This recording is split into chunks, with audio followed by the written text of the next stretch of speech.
Magandang tanghali, Bagong Pilipinas. Una sa ating mga balita. Naisumita na sa tanggapan ni House Speaker Faustino Bojiji III ang impeachment complaint laban kay Vice President Sara Duterte. Kinakailangan namang sumalang ito sa House Committee on Justice para mapag-aralan kung sufficient ba ito in form at substance.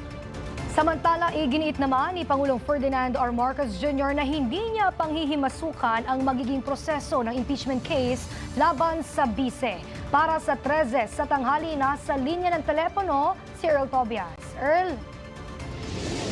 Makakasama na sa tanggapan na nga ng House Speaker ang dalawang impeachment complaint na inihain ulit laban kay Vice President Sara Duterte.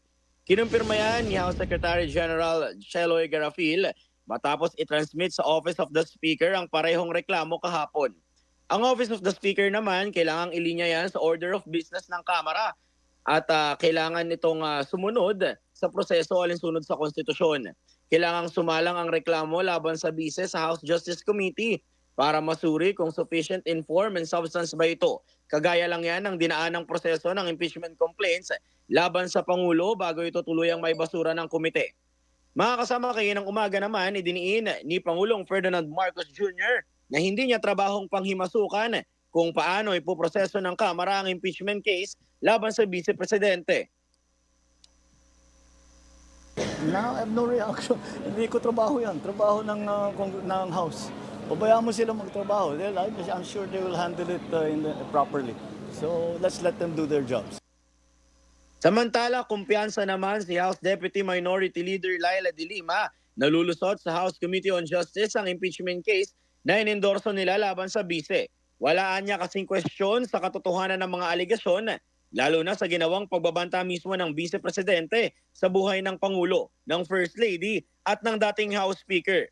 Lalo na raw ang umano'y maanumalyang paggamit ng public funds ni VP Sara Duterte. Mga kasama, dahil naman sa pinal na desisyon ng Korte Suprema kamakailan, pinaliwanag ni House Committee on Justice Chairperson Jinky Luistro na mukhang ang pagdaan na lang sa Justice Committee ng isang impeachment complaint ang pinakaligtas na paraan ng paghahain nito. Hindi man daw kasi direktang pinagbawalan ng Korte Suprema ang fast-track option o ang direktang pagtatransmit ng Kamara ng isang impeachment complaint sa Senado sa bisa ng 1/3 vote ng buong kapulungan. Pero marami anyang kondisyon ngayon sa paggamit ng kapangyarihang yan. Mga kasama.